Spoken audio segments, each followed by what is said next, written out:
Hello दोस्तों, स्वागत करते हैं आप सबके अपने यूट्यूब चैनल अफसर स्टडी IQ पर। यहाँ दोस्तों अगर आप भी क्लास 12th में हैं, आर्ट्स हो, साइंस हो, कॉमर्स हो, किसी भी सब्जेक्ट से हैं प्यारे बच्चों, सभी का हिंदी सेम होता है, सभी का इंग्लिश सेम होता है। तो हिंदी का 20 महत्वपूर्ण ऑब्जेक्टिव क्वेश्चन को लाए हैं जो आपके एग्जाम में हर बार लगातार पूछा गया है, ठीक ना।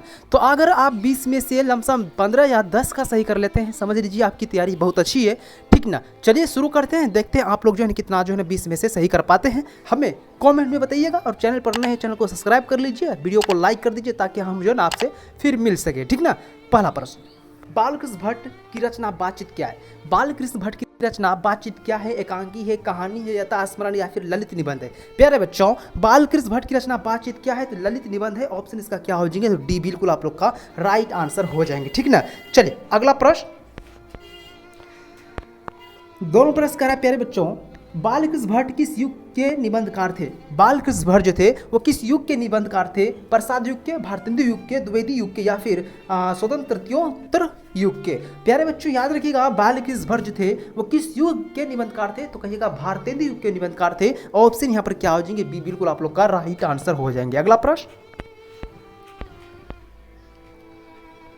क्या लिखा जी? मनुष्य की बातचीत का उत्तम तरीका क्या है? मनुष्य की बातचीत का उत्तम तरीका क्या है? ऑप्शन ए कह रहा है विधातपूर्ण बात करना, ऑप्शन बी तर्कपूर्ण बात करना, ऑप्शन सी भीड़ से बात करना, ऑप्शन डी कह रहा है आत्मीयता से बातचीत करना, यानी कि अपने से बातचीत करना। तो ऑप्शन इसका क्या हो जाएंगे प्यारे बच्चों? ऑप्शन इसका हो जाएंगे डी, ठीक ना। तो डी बिल्कुल इस प्रश्न का सही आंसर हो जाएगा। अगला प्रश्न कह रहा है संवाद में सबसे महत्वपूर्ण क्या है? संवाद में सबसे महत्वपूर्ण क्या है? तर्क है, जिज्ञासा है, आत्मीयता है या फिर प्रभावपूर्ण भाषा है? तो प्यारे बच्चों याद रखिएगा, संवाद में सबसे महत्वपूर्ण क्या है? तो आत्मीयता है। ऑप्शन यहाँ पर क्या हो जाएंगे? तो सी बिल्कुल आप लोग का राइट आंसर हो जाएंगे। अगला प्रश्न,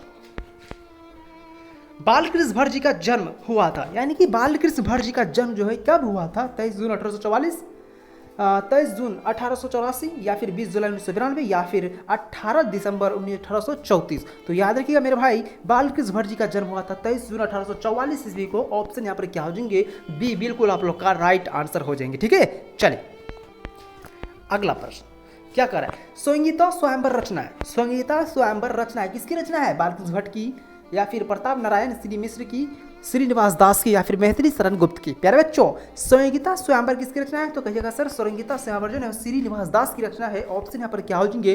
तो बिल्कुल आप लोग का यहाँ पर सी बिल्कुल याद रखिएगा, सी हो जाएंगे, ठीक ना। चलिए अगला प्रश्न, कौन सी रचना बालकृष्ण भट्ट की नहीं है? आपके पास 4 ऑप्शन है, इनमें से कौन सी रचना बालकृष्ण भट्ट जी की नहीं है? न्यूनतम ब्रह्मचारी है, न्यूनतम ब्रह्मचारी बालकृष्ण भट्ट की रचना है। 100 अजान 100 बालकृष्ण भट्ट की रचना है। सद्भाव का अभाव बालकृष्ण भट्ट की रचना है। लेकिन परीक्षा गुरु जो प्यारे बच्चों यह बालकृष्ण भट्ट की रचना नहीं है। तो ऑप्शन यहाँ पर क्या हो जाएंगे? तो कहिएगा सर ऑप्शन हो जाएंगे ऑप्शन नंबर डी, ठीक है। चलिए अगला प्रश्न, कौन सी रचना बालकृष्ण भट्ट की है? आपके पास 4 ऑप्शन है प्यारे बच्चों, इनमें से कौन सी रचना किसकी? तो बालकृष्ण भट्ट की है। तो कहिएगा सर रेल का विकट खेल किसकी रचना है? तो बालकृष्ण भट्ट जी की रचना है, ठीक है। चलिए अगला प्रश्न,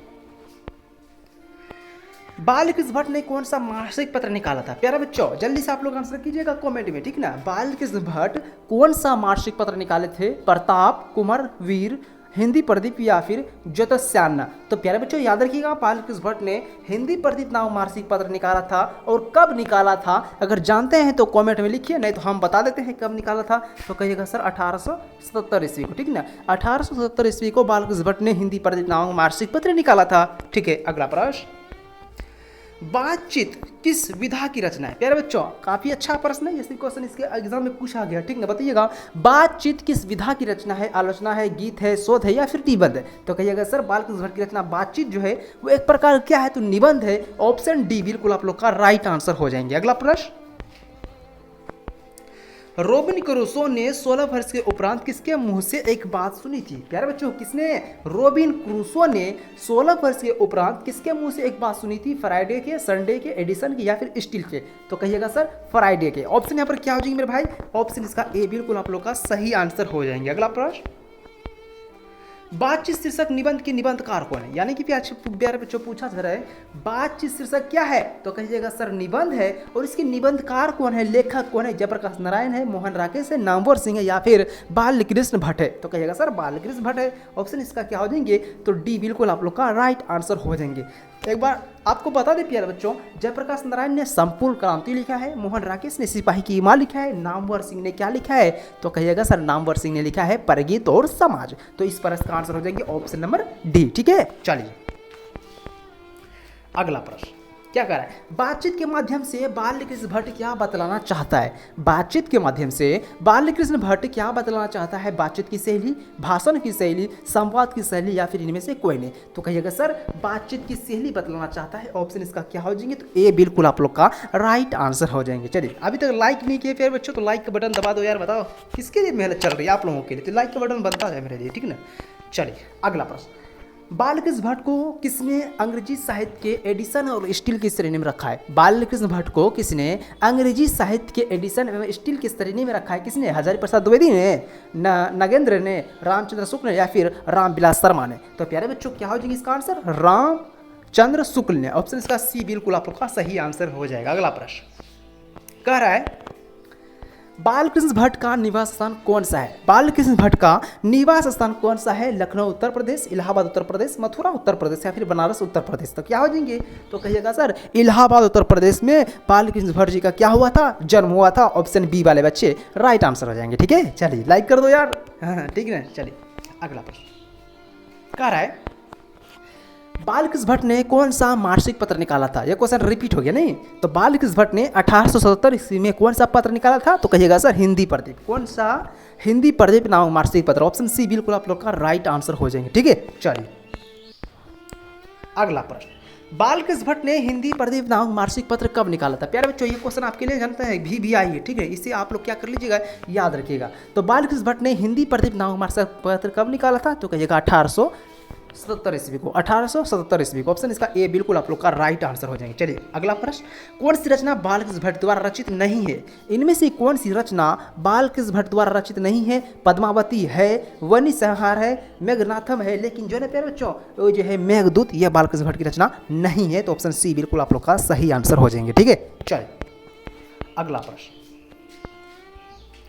अगला प्रश्न का 19 नंबर, कौन सा उपन्यास बालकृष्ण भट्ट द्वारा रचित है। इनमें से कौन सा उपन्यास जो है ये बालकृष्ण भट्ट द्वारा रचित है, तो कहिएगा सर 100 अजान 1 सुजान। 100 अजान 1 सुजान किसकी रचना है, तो कहिएगा सर बालकृष्ण भट्ट जी की रचना है। चलिए ऑप्शन इसका सी हो गया। और लास्ट और अंतिम प्रश्न इस क्लास का आप लोग जल्दी से आंसर कीजिए। क्या सर, नाटक के प्रारंभ में होने वाले नंदी पाठ को क्या कहते हैं। नाटक के प्रारंभ में होने वाले नंदी पाठ को क्या कहते हैं भैया, हाँ मंगल पाठ को क्या कहते हैं, नंदी पाठ कहते हैं। क्या कहते हैं प्यारे बच्चों, नंदी पाठ कहते हैं। ऑप्शन इसका बी बिल्कुल आप लोग का राइट आंसर हो जाएंगे। ठीक ना, तो 20 में से आप लोगों ने कितना सही किए हैं कमेंट में सही बताइएगा ईमानदारी के साथ। ठीक ना, और वीडियो लाइक कर दीजिएगा, चैनल पर नए चैनल को सब्सक्राइब करके बेल आइकन को ऑल पर सेट कर लीजिएगा, ताकि जब भी वीडियो अपलोड करें आपके पास नोटिफिकेशन चला जाए। मिलते हैं नेक्स्ट क्लास में नेक्स्ट वीडियो के साथ, तब तक के लिए नमस्कार।